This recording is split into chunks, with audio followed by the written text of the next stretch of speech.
Over the last couple of years, a lot of the things that I try to say, and when I look at people consuming my content, and then why they're not doing something about it, I started realizing over time that it wasn't just the tactics. It was important for me to create the framework, the blueprint, the strategy, the why, so it allowed you to get there. So many people in this audience have a very good sense of what to do, but the reason they're not doing it is because they fear the judgment of others when they would actually do it. Look, it's very simple. If you follow anything or a lot of other people are saying, it's very clear that this device has changed the framework of our society. And whether you're in Southeast Asia or America or Europe or South America, it's universal. This has changed everything from a practicality standpoint. But if you're fearful to go in because it's not what your parents want, or because you're not willing to pay the sacrifice of time and eat shit for 5 years to get what you want, it doesn't matter that you're knowledgeable, that YouTube and podcasting and Instagram and Facebook and Twitter or LinkedIn work on this platform. It doesn't matter. It doesn't matter if I sit here for the next 45 minutes and tell you that in Malaysia, in Indonesia, in Singapore, in the collective Southeast Asia, besides mainland China, that Instagram story ads are so underpriced that if you spend $1,000 on them and actually put good content in there, whatever you're trying to accomplish will happen. It doesn't matter if I tell you that. How many people here consume my content? Raise your hands. Thank you. The reality is, and you probably know this, there's not many things that I believe in. There's only 7 to 10 things I believe in. I say them over and over every day in different ways. But if you consume my content, it's very unlikely I'm gonna say something in this 30 minutes that's so different than what you've heard from me. It's kind of the way I think about getting into shape. You've heard for 20 years that it's exercise and eating right. You just wish it was a pill. To me, the concern I have and why I've started this talk the way I have is because I'm concerned about what you're gonna say. A lot of people don't know what to say. They're insecure. Why would somebody listen to me? And so what they start to do is fake it. They start to pretend they're an expert. They start to wear clothes that makes it look like they're successful. They fake it. It will never work. It will never work. What you're much better off doing is documenting your journey. You don't need to be an expert. You need to be honest. If you notice, sometimes I said it earlier, if I talk about the same stuff, and once in a while somebody will leave a comment, or even here will be like, Gary, you talk about the same shit. And I look at them like, do you want me to lie and make up shit? Of course I talk about the same shit because I've been running businesses for 20 plus years and it works. And when I look at other businesses that work, they're doing the same thing I'm doing. And then when I look at other things, I see businesses sometimes that work for a year and then collapse because it's what I've been talking to you about for the first 15 minutes, which is if you're gonna be built on shit, you're gonna sink.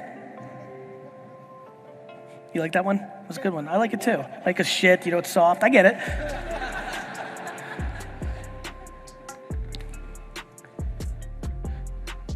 Judgment is very interesting to me.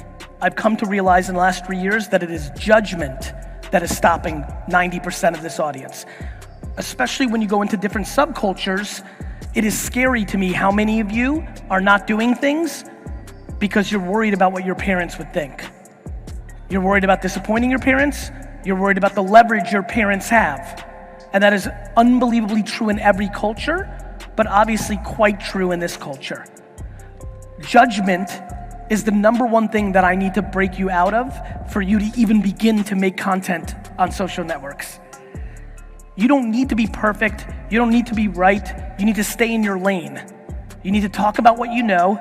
You need to talk about what you're passionate about. You gotta talk about either what you like or what you know. But you can't worry about the comments. Are you really gonna live your life based on somebody anonymous saying that you're ugly or not smart? Yet almost everybody does. the amount of people that refuse to post or stopped posting because of a negative comment is remarkable, or because of a snarky comment by their brother or best friend or girlfriend. It's remarkable to me how grateful I am, how thankful I am that I was parented in a way that built self-esteem, confidence. And I'm grateful and also sad by how many aren't. And the only way I know how to break it is to push positivity and optimism and practical positivity into the ecosystem. If you're sitting in this audience today and you're not happy, and I mean this, like really ask yourself, are you happy? It's really been interesting to me to find something that works, which is you have to change who you're listening to. If you're sitting in this audience today and you're not happy, you have to change who you're listening to.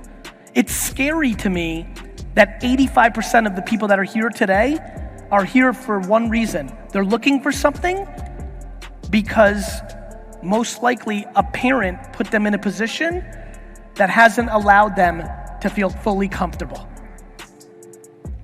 And so what has gotten me more motivated than ever around this subject matter is this, and I'm gonna keep going back to it. I would not be giving this keynote 20 years ago because living a life around putting out content on a platform that could reach so many people wasn't real. When the internet wasn't here, it was harder to do what you love. It was harder to be practical. You couldn't work your day job and then start a whole nother big career after because it was late at night and the internet didn't exist, so there was no scale. You know what, we're gonna open a store that was only open from 9 p.m. to midnight? It wasn't practical. It is now. This is like, I wish everybody here understood, including me, how lucky we are to be living in a world where the internet is now a thing. Our grandparents didn't have these options. We must take advantage of this. And everybody thinks there's a right way. There is no right way. There's only your way.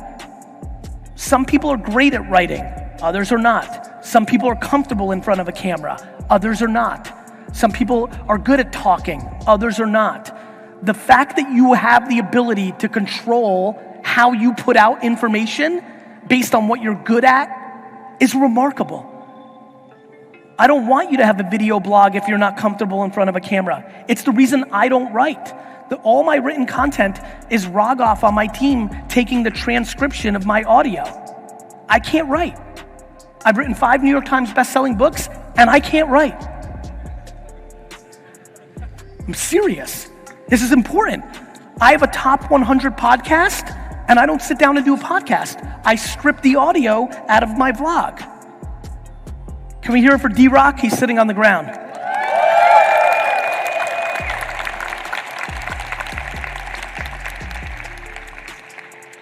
I deploy self-awareness and self-esteem to reverse engineer myself to put myself in a position to succeed. It is my great hope that I can inspire people to do the same, but it starts with being self-aware and having self-esteem.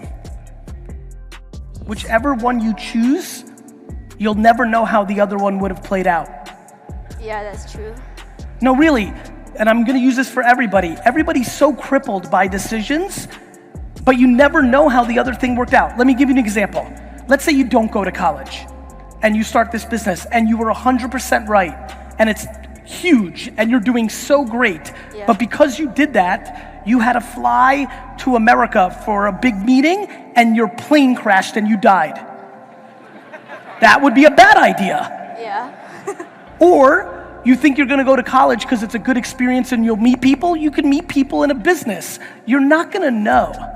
As some of you guys know, I famously passed on Uber twice, which means currently I missed out on $600 million. You could think that's a mistake, or if I would have invested in Uber, maybe I'd be somewhere else right now and picking up a disease that would kill me a year later. Maybe? I think people overthink decisions. You'll never know what the alternative would have been. So just pick one and do it. So you're saying that if I don't go to college, I won't be missing out on anything? Like, are you? No, I understand what you're asking, and everybody here thought it. Because it's nice to have a safety, right? Like. Yeah, I just don't think your degree is as safe as you think. Yeah, that's true. I mean that, and by the way, like, it's an important conversation. Parents grew up in an era where a degree was safe, but companies, guys, watch the world. The biggest companies in the world every day are stopping requiring college degrees. It's just not as valuable.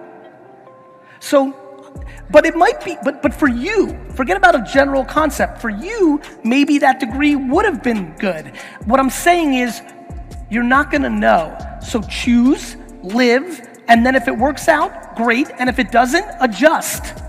Everybody thinks they can have the perfect decision. There is no perfect decision. There's just life.